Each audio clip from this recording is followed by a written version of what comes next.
राम जी ने इस बारे में श्री राघवेंद्र सरकार से पूछा है कि महाराज आप कृपा करके हमको एक बात बता दीजिए, इनके पुत्र ने तो जाने कितने शरीर और धारण किए थे, एकानेक नहीं अनेकानेक शरीर धारण महाराज इन्होंने किए हैं, किंतु श्री भृगु जी महाराज का इसी शरीर से राग क्यों था? भाई अनेकानेक शरीर जीव ने धारण कर लिया है, तो इसी शरीर से इनका राग इतना क्यों है? राग का कारण क्या है शरीर से इतना? जब ये महाराज प्रश्न किया तो हमारे श्री वशिष्ठ जी महाराज ने इस प्रश्न का बहुत सुंदर उत्तर दिया है। जब ये कहते हैं भगवन सर्वधर्मज्ञ भार्गवेन तदा किल सुबहोन्मुक्तानि शरीराणि पुनः पुनः, इन्होंने तो कई शरीर धारण किए थे बार बार, उनसे राग इतना नहीं था जितना इस शरीर से है। तो कहते हैं वीत रागोप्य निगच्छोपी, जो वीत राग है महाराज वा भी ससुचोत तनुम शुक्र स्वभाव हेस देहजा। महाराज ये अपने देह से उत्पन्न होने वाला उसको मानते थे। महाराज ये दैहिक संबंध है मानो उनके साथ में, तो दैहिक संबंध होने के कारण या इनके चित्त को ये घटना पकड़ ली। इसलिए मैं निवेदन कर रहा था कि साधक को कितना सजग रहना चाहिए। हमारे मान जी महाराज तो कहते थे जो साधु घर से संबंध रखता है उसको मैं साधु ही नहीं मानता हूँ। ये देखो हमको कई बार कहते थे जो साधु घर से संबंध रखता है उसको मैं साधु नहीं मानता। और सच में नारायण बात भी यही है। बात यह है कि यदि हम घर वालों से संबंध रखेंगे तो उनके सुख दुख जितना हमको प्रभावित करेंगे दूसरे के नहीं करेंगे। दूसरा रोता रहे आपको इतनी पीड़ा नहीं होगी, किंतु अपना शरीर का जिसके साथ संबंध है, इसलिए साधक को बहुत सजग रहना चाहिए। जिनको भगवान की ओर बढ़ना हो उनको घर वालों से बिल्कुल दूर रहना चाहिए। बिल्कुल पक्का है। आप लोग कहोगे लगता है बाबा जी बनाने के लिए बैठ गया है ये, बिल्कुल सच्ची बात ये है। वैसे व्यवहारिक दृष्टि से भी और नारायण परमार्थिक दृष्टि से भी दोनों से मंगल है, और दोनों से दोनों का मंगल है। दोनों से दोनों का मंगल है। घर वालों का भी मंगल इसी में है। क्यों भाई घर वालों का मंगल इसमें क्यों है? घर वालों का मंगल इसलिए उनका है कि आप ज़्यादा सामीप्य उनको दोगे तो बाबरे तुमको कभी महात्मा मानेंगे ही नहीं। दूसरिया के लिए आप चाहे कुछ भी बन जाओ, घर वालों के लिए तो घर की मुर्गी दाल बराबर। तो उनकी निष्ठा कभी तुम्हारे पर हो नहीं सकेगी। तो निंदा स्तुति में यदि वो लग जाएंगे तो कल्याण ही होगा। वो तुम्हारी निंदा में लग जाएं क्योंकि उनको दुर्गुण दिखेंगे सब, तो वो महाराज उनका कल्याण नहीं होगा। और अगर ये कारण न होता तो भगवान कपिल को अपनी माँ का विमान छोड़कर जाने की जरूरत नहीं थी। आप भागवत पढ़ेंगे तो ये पता उसमें मिलेगा। पितरी प्रस्थिते मातुः, हमारे पितरी प्रस्थिते रण्ये, हमारे सुखदेव जी भगवान कहते हैं वहाँ पितरी प्रस्थिते रण्ये मातुः प्रिय चिकीर्षया तस्मिन् बिंदु सरेदवासीद भगवान कपिल किल। इसमें माँ का हित था। मातुः प्रिय चिकीर्षया, क्योंकि भगवान तो भगवान है, वो कहीं भी रहे उनका राग द्वेष थोड़ी किसी से होगा। ये तो साधक की बात है। भगवान को क्या लेना देना, चाहे माँ के साथ रहे चाहे किसी दूसरे के साथ रहे। किंतु जानते थे कि अगर माँ के समीप रहेंगे तो इनको कभी जिज्ञासा नहीं जगेगी। और माँ के समीप रहते भगवान कपिल, तो मैं नारायण निश्चित कहता हूँ कि माँ को कभी लगता ही नहीं कि हमारा बालक भगवान है। वो तो यही समझती हमारा बालक हमारे कोख से उत्पन्न हुआ है, क्योंकि सामीप्य दोष है। और ये सामीप्य दोष उनके महाराज कल्याण में बाधक होता। जब भगवान दूर चले गए तो माँ के चित्त में जिज्ञासा जग गई और भगवान के चरणों में जाकर प्रणाम करके प्रश्न करती हैं जिज्ञासु बन करके। तो भगवान ने उनको उपदेश दिया। तो ये जो शारीरिक संबंध है इसमें दोनों का कल्याण है महाराज, दोनों का हित इसी में है कि दोनों एक दूसरे से दूरी बना के रखें। घर वाले भी दूरी बना के रखें और बाबा जी लोग हम लोग तो बना के रखे ही रखें, क्योंकि चित्त अगर ग्रहित हो गया तो गड़बड़ है। अब देखिए इतने बड़े तपस्वी, किंतु उसके बाद भी महाराज इनके जीवन में क्रोध का संचार हो गया है और काल ने इनको समझाना प्रारंभ किया कि महात्मन आपके पुत्र के पास तो हम ले चलेंगे आपको, किंतु मेरी एक प्रार्थना है आपसे, ये जितना भी जगत आप देख रहे हैं, बृहितम ब्रह्माणि ब्रह्मन, जैसे जल में अनेक लहरें महाराज वृद्धि को प्राप्त होती हैं, जैसे जल में अनेक लहरें वृद्धि को प्राप्त होती है किंतु जल से जुदा नहीं होती हैं, वह जल रूप ही होती है, वैसे ये नाना रूप में प्रकट होने वाला जगत ये ब्रह्म रूप ही है। ब्रह्म के अतिरिक्त कुछ भी नहीं है। और महाराज ये दिख रहा है यदि, तो भेद बुद्धि यदि हो रही तो हमारी बुद्धि के कारण हो रही। ब्रह्मणो जगतो भेदो मनागपि न विद्यते, महाराज ब्रह्म से इस जगत का संबंध रत्ती भर भी नहीं है और इससे भेद भी है। इसको महाराज आप यदि समझेंगे तो अन्वय व्यतिरेकाभ्याम यस्यात् सर्वत्र महाराज सर्वदा, यदि महाराज जगत को कैसे भिन्न नहीं है, ये ब्रह्म तत्व के कारण, उसको प्राकट्य करने के कारण महाराज, क्योंकि जगत की सत्ता बिना जगदीश के हो नहीं सकती है। किंतु महाराज दूसरी दृष्टि से यदि देखा जाए तो जगत मिथ्यात्व की दृष्टि से देखा जाए तो इसकी सत्ता है ही नहीं। इसलिए दोनों दृष्टि से संपूर्णम खलमिदम ब्रह्म जगत ब्रह्मैव केवलम इति भाव यत्नेन यत्न सर्वम परित्यज महाराज संपूर्णम खलमिदम ब्रह्म, ये सारा का सारा जगत ब्रह्म स्वरूप है। जगत ब्रह्मैव केवलम, या जगत भी ब्रह्म स्वरूप ही है, उससे अतिरिक्त कुछ नहीं है। इति भाव यत्नेन, ये भावना हमको यत्न के द्वारा महाराज प्रयास के द्वारा साधना के द्वारा ये करना पड़ेगा कि सर्वत्र ब्रह्म दृष्टि हो। जैसे सर्वत्र भगवत दृष्टि हो, उसके लिए हमको प्रयास करना पड़ता है कि नहीं करना पड़ता है, वैसे सर्वत्र ब्रह्म दृष्टि ही हो, दूसरी कोई सृष्टि न हो। दृष्टि महाराज वैसे तो महाराज यदा दृष्टि तदा सृष्टि, एक दृष्टि सृष्टि बाध ही है। ये दृष्टि के कारण सृष्टि है, नहीं तो सृष्टि है ही नहीं।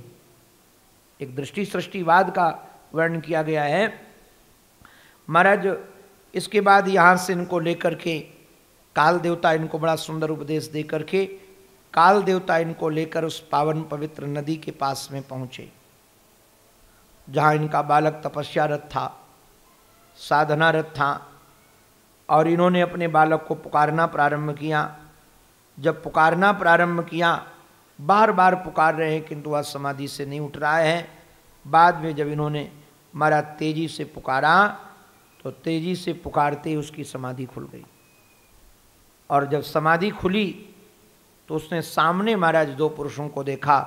उनको लगा कि सचमुच में जैसे ब्रह्मा और शिव ही हमारे पास आ गए हैं, विष्णु और शिव। विष्णु भगवान आ गए, पालन करने वाले शिव ही आ गए हैं साकार रूप धारण करके। इन्होंने महाराज एक अतिशयोक्ति अलंकार का भी यहाँ प्रयोग किया गया है। ये अतिशयोक्ति अलंकार क्या है? कई बार महाराज जो स्तुति की जाती है, यहाँ जो वर्णन किया गया है, इन्होंने अपने पिताजी की और काल देवता की दोनों की स्तुति की है। ये स्तुति करते हुए कहते हैं कि महाराज कि जो आपने हमको दर्शन दिया है, ये महाराज न तो शास्त्र से लाभ मिलेगा, न तप से लाभ मिले, न ज्ञान से लाभ मिलेगा। जो ये कैसे मिला है? विनष्टो में महामोहा क्षीणो असौ दर्शनेन वाम, आपके दर्शन करने मात्र से जो हमको लाभ मिला है वह महाराज शास्त्र के द्वारा नहीं, तप के द्वारा नहीं, ज्ञान के द्वारा नहीं, विद्या के द्वारा नहीं, तो ये कहने का अभिप्राय क्या, ये महत्व बुद्धि के लिए कई बार बोल दिया जाता है, क्योंकि सचमुच में महाराज पिता का दर्शन मानो मोही पिता का ही दर्शन होता है। तो ऐसा थोड़ी कि वह शास्त्र के द्वारा लाभ नहीं मिलेगा, ये तो केवल अतिशयोक्ति अलंकार यहाँ बोल दिया गया है, अतिशयोक्ति अलंकार का प्रयोग किया गया। इन्होंने बहुत प्रेम से महाराज उनका स्वागत किया है और स्वागत करके कहा कि आप लोग कौन हैं, तेजस्वी तपस्वी, आज हमारे ऊपर आपने करुणा की है।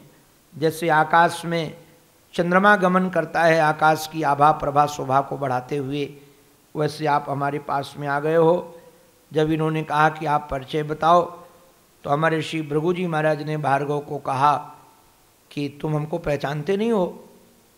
बोले मैं तो आपको नहीं पहचानता हूँ, आप कौन हैं, मैं तो नहीं पहचान पाया आपको कि कौन है। तो महाराज उन्होंने तुरंत इन पर कृपा की और इनको दिव्य दृष्टि दी। जैसे अपना पासवर्ड कोई दे दे तो कंप्यूटर में जो माल भरा है सब पकड़ में आ जाएगा कि नहीं आ जाएगा। तो मानो ऐसा महाराज कोई पासवर्ड था इनके पास में, जो इन्होंने अपने बेटे को दिया। तो जितने इनके जन्म हुए थे बैकग्रेड पड़ गया, और जितने जन्म हुए थे सब जन्मों की इनको स्मृति आ गई। महाराज इतने जन्मों की स्मृति आ गई, वो तो ठाकुर जी कृपा करते हैं, जन्मों की स्मृति ना आए तो अच्छा है, ये आना कोई बहुत अच्छा नहीं है। एक ही जन्म की स्मृति दुख देती है, अब इतने जन्मों की स्मृति आए तो पागल बनाने के अलावा और क्या होगा। हमको तो महाराज लगता है कि जितना वो सब भूलता जाए उसी में फायदा है। भगवान याद रहे, भगवान का नाम याद रहे, उनकी लीला याद रहे, और क्या याद करके रखने लायक है। महाराज वहाँ भी लीला की लीला आपको सुनाई गई थी, उसमें लीला को भी कितने जन्मों की याद दिला दी थी सरस्वती ने, कि क्या क्या बनी, भृंगी बनी, ये बनी, वो बनी। अरे एक ही जीवन के संबंध निभाना बड़ा कठिन है, और सबकी स्मृति दिला दी जाए। इनको महाराज सबकी स्मृति आ गई कि मैं यहाँ से निकल करके स्वर्ग जो बनाया था मनोराज्य, उस मनोराज्य में हमने कितने दिन तक विहार किया, उसके बाद कौन कौन से राज्य में पैदा हुए, और अब हम ब्राह्मण के घर में उत्पन्न हुए हैं और इस समय यहाँ पर विराजमान हैं, तप में लगे हुए हैं। इनको स्मरण में आ गया कि प्रारंभ में ये हमारे पिताजी हैं भृगु जी महाराज, और उनको महाराज वो संकल्प भी याद आ गया कि उस देवी को हम महाराज देख करके ही हमारे मानस में ये संकल्प आया था। तब तक इन्होंने महाराज कहा कि आप चलिए। ये वैसे तो महाराज पिता को बहुत दुख था, किंतु काल देवता ने इनको ब्रह्म विद्या सुना दी, उसके बाद भी दुख दूर नहीं हुआ। तो क्या ब्रह्म विद्या का लाभ इनको नहीं मिला, या बोध नहीं हुआ? बोध हो गया था, किंतु बोध होने के बाद भी वो प्रभाव बना रहा। एक श्लोक यहाँ दिया गया है, सुखेषु सुखिता नित्यम दुखिता दुख वृत्तिषु। महाराज सुख में सुख मिलता है सामान्य व्यवहार जगत में जिस रूप में हम हैं। ऐसा नहीं है कि आप लोग कहीं भ्रम में मत पड़ जाइएगा कि ब्रह्मात्मय के बोध मिल जाए तो भूख लगना बंद हो जाए, फिर तो रोग ही हो गया। वो बोध नहीं हुआ, रोग हो गया। अगर हमको भूख लगना बंद हो जाए, महाराज कीड़े काटे किंतु पता ही नहीं चले कीड़ा काट रही है, तो जड़ हो गए हम। इसके जो महाराज गुण धर्म है वह हमारे जीवन में होंगे, ऐसा नहीं कि नहीं होंगे। इन्होंने एक ये भी बड़ा सुंदर श्लोक है, मुक्त बुद्धि इंद्रियो मुक्ता। यदि बुद्धि मुक्त है और हमारी ज्ञान इंद्री मुक्त है तो ध्यान रखिएगा, कर्म इंद्री भले ही बंधन युक्त हो किंतु बंधन युक्त नहीं माना जाएगा। कर्म इंद्री भले ही बंधन युक्त हो, मुक्त बुद्धि इंद्रियो मुक्तो भद्र कर्मेंद्रियो पीवा।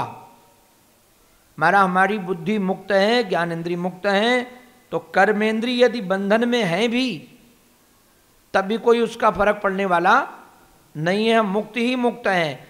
और ये कहते हैं बद्ध बुंद्री इंद्रियो बद्धो, यदि मानो हमारी ज्ञानेन्द्री और बुद्धि बद्ध है तो भले ही कर्मेंद्री मुक्त है तब भी हम बंधन युक्त हैं। भले ही हमारी कर्मेंद्री मुक्त है, शरीर मुक्त है, किंतु बुद्धि यदि बंधन युक्त है तो इस महाराज मुक्ति का कोई फल नहीं है, तब भी हम बंधन युक्त हैं। और यदि एक बार हमको बोध हो गया गुरुजनों की कृपा से, हेतु की कृपा से, यदि हमको ये बोध हो गया कि हम जीव नहीं शिव हैं, उसके बाद ये शरीर बंधन युक्त है भी तो इसका कोई महत्व है नहीं। अच्छा भाई, बात ये है, अब शरीर का तो जो प्रारब्ध है, इसमें एक बात बड़ी ध्यान देने लायक ये है, वैसे तो महाराज विचार के स्थान पर प्रारब्ध रारब्ध को भी बांध दिया जाता है, यहाँ प्रारब्ध नाम की कोई चिड़िया नहीं है। तो अज्ञानियों की दृष्टि से शरीर दिखता है, अज्ञानियों की दृष्टि से शरीर दिखता है, तो महाराज उसी दृष्टि से बोला जाता है। हमने महाराज अपने गुरुजनों से सुना ये बात जो मैं आपको सुना रहा हूँ। कई बार महाराज लोग ये समझते हैं कि सत्संग यदि हम करें तो हमारे घर में कोई मरे नहीं, भगवान का भजन करें तो जुखाम न हो, खांसी न हो। ये कुछ महाराज बदलने वाला नहीं है। हमको कई लोग महाराज मिलते, अरे वो महात्मा, उनको रोग हो गया, महात्मा रोग हो गया। अरे बाबरे, ये तो शरीर का गुणधर्म है, जो शरीर का गुणधर्म है वो तो होगा ही होगा। तो बोध महाराज यदि हम महात्मा हैं और भगवत प्राप्ति के बड़, तो ये जो संसारी लोग रोते हैं ना रोग होने से, ये रुदन नहीं होगा, ये चिंता नहीं होगी, ये परवाह नहीं होगी। देखो, सत्संग सृष्टि नहीं बदलेगा, सत्संग दृष्टि बदलेगा। सत्संग संसार नहीं बदलेगा, सत्संग विचार बदलेगा। आप ये कभी मत सोच लीजिएगा कि सत्संग से संसार बदल जाएगा, कोई हमको गाली नहीं देगा, सब जगह सब शांति शांति, ये कुछ भी होने वाला नहीं है। ये सत्संग से विचार ही बदलेंगे। तो यहाँ एक बड़ी जो सुंदर दृष्टि दी गई है वह ध्यान देने की लायक है। कई बार हम लोग महाराज जिसको भ्रमित हो जाते, जो मैं सुना रहा था आप सबको, हमने गुरुजनों से सुना, शायद हमको लगता है पक्षपात रहित अनुभव प्रकाश में ये उदाहरण दिया गया है। ये ग्रंथ भी बड़ा अनोखा है, पक्षपात रहित अनुभव प्रकाश। ये बाबा काली कमली का है। मिला था कि नहीं मिला था आप लोगों को? नहीं मिल पाया ना? अच्छा, बम्बई छापे से हम ला के दे देंगे आपको, ठाकुर जी कृपा से उधर जाना होगा। विलक्षण ग्रंथ है, हमारे कह रहे हैं यहाँ तो यहीं से मंगा देंगे। विलक्षण ग्रंथ है वो, पक्षपात रहित अनुभव प्रकाश। हमको लगता है दृष्टि महाराज हिंदी में ऐसा वेदांत का बेजोड़ ग्रंथ है कि उसके टक्कर का कोई दूसरा ग्रंथ नहीं है। हिंदी में बेजोड़ ग्रंथ है। ऐसे ऐसे महाराज उसमें उदाहरण दिए गए हैं, ऐसे ऐसे उदाहरण दिए गए हैं वेदांत का, इतनी सरल भाषा में है, बहुत सरल भाषा में। पक्षपात नाम ही उसका बड़ा अद्भुत है, पक्षपात रहित। उसमें किसी का पक्षपात नहीं है, पक्षपात रहित और अनुभव का प्रकाश है। वो अपने अनुभवजन्य ही तो है। नाम ही इतना बढ़िया। हमारे पूज्य स्वामी विशुद्धानंद सरस्वती जी महाराज ने, वही बाबा काली कमली जी महाराज हैं, उनका महाराज अथक परिश्रम है उसमें। सभी शास्त्रों को उन्होंने पढ़ करके ऐसे ऐसे युक्तियाँ दे करके, तो शायद उसमें ये उदाहरण दिया गया है कि उदाहरण के लिए कोई शिकारी को शब्द भेदी बाण चलाना आता है, शब्द भेदी बाण चलाना उसको आता है, और वह शिकार खेलने गया है। जब वह शिकार खेलने के लिए गया तो अकस्मात घटना ये घटी, रात्रि का समय था, नदी किनारे छुपा हुआ बैठा था वह, और उसको लगा कि कोई सिंह पानी पी रहा है। पानी पीने की ध्वनि आई तो शिकारी ने शब्द भेदी बाण चला दिया। और जब शब्द भेदी बाण चला दिया, राजा धीराज श्री दशरथ जी महाराज ने शब्द भेदी बाण चलाया था, वो पानी के भरने को तो लगा कोई जानवर पानी पी रहा है, तो महाराज जैसे उन्होंने चला दिया उसने चला दिया। और जब बाण महाराज चल गया तो बिजली का महाराज विद्युत चमक गई, और बिजली चमकने से पता चल गया कि अरे वो तो सिंह नहीं गाय है। अब पता चल गया कि सिंह नहीं गाय है, किंतु यदि धनुष से बाण छूट गया है तो लक्ष्य को भेद करके ही रुकेगा कि नहीं रुकेगा? वो लक्ष्य को भेद करके ही रुकेगा। वैसे ही ये प्रारब्ध रूपी बाण छूट गया। ये शरीर जो हम लोगों का है ये प्रारब्ध रूपी बाण है, प्रारब्ध रूपी बाण छूट गया। किंतु बाद में महाराज ज्ञान का प्रकाश हुआ गुरुदेव के माध्यम से, मेघ गड़गड़ाए और उससे बिजली का प्रकाश हो गया। गुरुजनों की वाणी निकल गई कि अरे बाबरे, तू शरीर नहीं है, तू तो शरीर ही है। अब ये मानो बोध हो भी गया गुरुजनों की कृपा से कि हम शरीर नहीं, हम शरीर ही हैं। या बोध हो गया, किंतु जब तक महाराज ये लक्ष्य बाण छूट गया है प्रारब्ध का, तो ये तो महाराज वहीं जा करके रुकेगा लक्ष्य का भेदन करके। जितने दिन का इसका प्रारब्ध है वो अब ज्ञानाग्नि से तो दग्ध हो गया, ज्ञानाग्नि से तो उसी दिन दग्ध हो गया जिस दिन हमको ये पता चल गया। किंतु उसके बाद भी जैसे ठाकुर जी का रथ तो उसी दिन दग्ध हो गया था जिस दिन वहाँ बड़े बड़े वीरों ने बाण मारे थे, किंतु भगवान का संकल्प था कि हमको इसी रथ से युद्ध करना है, तो जला हुआ रथ भी रथ दिखता रहा। और जो ठाकुर जी जिस दिन युद्ध पूरा हुआ, ठाकुर जी का संकल्प पूरा हुआ, वैसे रोज ठाकुर जी पहले उतरते थे और बाद में उनके कंधे पर हाथ रख करके अर्जुन उतरते थे। आज ठाकुर जी ने कहा चलो तुम उतरो पहले, बाद में मैं उतरूंगा। वो जानते थे कि मेरे उतरते ही ये दग्ध हो जाएगा, ये बच नहीं पाएगा, तो चेला को पहले उतारा, फिर बाद में गुरु जी उतरे। अभी तक तो महाराज दूसरा नाता था, तो गुरु चेले का नाता है ना। ठाकुर जी के तो महाराज कई नाते हैं जीव के साथ में, जो जो महाराज मन में आवे सो सो बना लो, क्या खेल है, जो जो भावे सो सो नाते बना लीजिए। महाराज ये तो जो उतरे सो दग्ध हो गया। तो अभिप्राय क्या है कि जो प्रारब्ध का बाण छूट गया है, इसलिए कई लोग, हम लोग ना समझ लोग महाराज देखते हैं, गुरुजनों पर भी आरोप करे ये कैसे ब्रह्मज्ञानी है, इनका व्यवहार ऐसा है, ये ऐसे करते हैं, ये ऐसे करते हैं। व्यवहार से महाराज कोई ब्रह्म विद्या में फर्क पड़ने वाला नहीं है। हुआ तो जैसा उसका प्रारब्ध है, जैसे उसके संस्कार हैं, संस्कार के आधार पर महाराज वह व्यापार करता रहेगा। व्यापार माने व्यवहार, संस्कार के आधार पर वह व्यवहार करता रहेगा, किंतु उसके ज्ञान में फर्क पड़ने वाला नहीं है। ये बात महाराज यहाँ से समझाई गई है। अब बाद में इन्होंने इंद्रियों के संयम पर भी बहुत जोर दिया है। भाई साधक को इंद्रिय संयम, मनोनिग्रह, ये दोनों बातें, क्योंकि जो ये तत्व गुरुजन समझा रहे हैं, यदि मनोनिग्रह नहीं होगा, इंद्रिय संयम नहीं होगा, तो ये तब तत्व के हम वाचिक वक्ता तो बन सकेंगे, बोल तो सकेंगे। महाराज वैसे ही बोलेंगे, बहेलिया आएगा, जाल बिछाएगा, दाना डालेगा, किंतु हम नहीं फंसेंगे। बहेलिया आएगा, जाल बिछाएगा, दाना डालेगा, किंतु हम नहीं फंसेंगे। गुरुजन बेचारे, एक जंगल में हमारे एक महात्मा रहते थे। वो महात्मा ने महाराज देखा कि जाने कितने पक्षियों को पकड़े बहेलिया ले जाता है। सोचा मैं सतोगुणी व्यक्ति, इस बहेलिया से झगड़ा करूंगा तो ठीक नहीं है, तो कहा जिनको ये पकड़ कर ले जाता है उन्हीं को चेला बना दें, उनको समझा दें कि बहेलिया आएगा, जाला डालेगा, जाल बिछाएगा, हम फंसेंगे नहीं उसमें। खूब परिश्रम करके रटाया वो महात्मा जी ने पक्षियों को। महाराज प्रत्येक डाली पर बैठा हुआ पक्षी यही बोलता है, बहेलिया आया, सोचा कि व्यापार गया हमारा। अब तो यहाँ एक भी पक्षी नहीं बोल, महाराज फंसेगा, सब समझदार बन गए। उसने सोचा पता नहीं बोलते ही बोलते हैं कि जानते भी हैं ये। तो जाल बिछाया, दाना डाला, और ये सब बावरे बोलते रहे और जाके फंस गए। और फंसी नहीं गए महाराज, गजब की बात तो ये है कि वो बहेलिया जाल में फंसा करके उसको बांध करके लाद कर भी ले जा रहा है, फंसे उसी में, और बोलते जा रहे हैं बहेलिया आएगा, दाना डालेगा, जाल बिछाएगा, और हम नहीं फंसेंगे। तो महाराज केवल वाचिक ज्ञान न हो जाए, ये जीवन में हमारे उतरे। तो जीवन में जो ज्ञान उतरे, इसके लिए जो महाराज इंद्रिय संयम आदि है, कल उस पर प्रकाश डालेंगे। और उसमें एक महाराज ऐसे राजा की कथा इन्होंने सुनाई है, ऐसे उदाहरण दिए हैं वशिष्ठ जी महाराज का, तो क्या कहना है। 3 ऐसे सेना नायक हैं उस राजा के कि कोई भी देवता उनको मार नहीं पाता है, किसी में मारने का संस्कार ही नहीं है, क्योंकि उनको उनके जीवन में अहंता है ही नहीं, अहंता और ममता का अभाव है।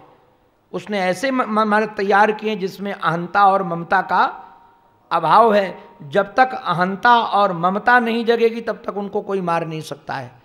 तो देवताओं ने कैसे उन मंत्रियों पर अहंता ममता जगाई, कैसे महाराज इंद्रिय संयम हमारे जीवन में हो, जिससे ये ब्रह्म विद्या का रस हमारे जीवन में रस बन करके वर्षे, जीवन रसीला बन जाए, रस में बन जाए। इसकी चर्चा क्रमशः करेंगे। अंत में अपने आराध्य के पावन चरणों में हमारी यही प्रार्थना है, हमारी मति, हमारी रति, हमारी गति उन्हीं के पावन पवित्र चरणों में बनी रहे। इसी प्रार्थना के साथ ये उनकी वाणी उन्हीं के पावन पवित्र चरणारविंदों में समर्पित। अभी आप सब बैठे रहिएगा, हमको मजीरे से पता चल गया था कि हमारे सब प्यारे आ गए हैं, कि वो मजीरा बता दिया था कि आ गए हैं।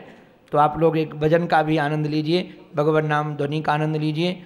महाराज सच में ये परंपरा में जो योग पीठे तटे भीमरथ्या वरं पुंडरीकाय दातु मुनेन्द्रहे समागत्य तिष्ठन्तमानन्दकन्दं परब्रह्मलिङ्गं भजे पाण्डुरङ्ग।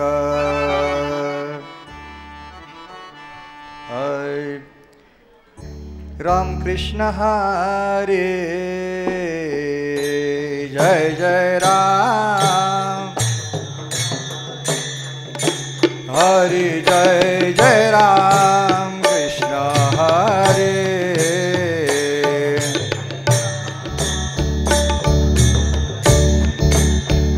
जय जय राम कृष्ण हरे, हरे हरे जय जय राम कृष्ण हरे।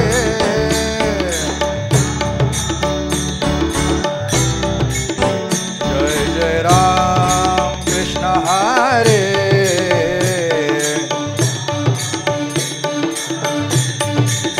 जय जय राम कृष्ण हरे। हरे हरे हरे जय जय राम कृष्ण हरे,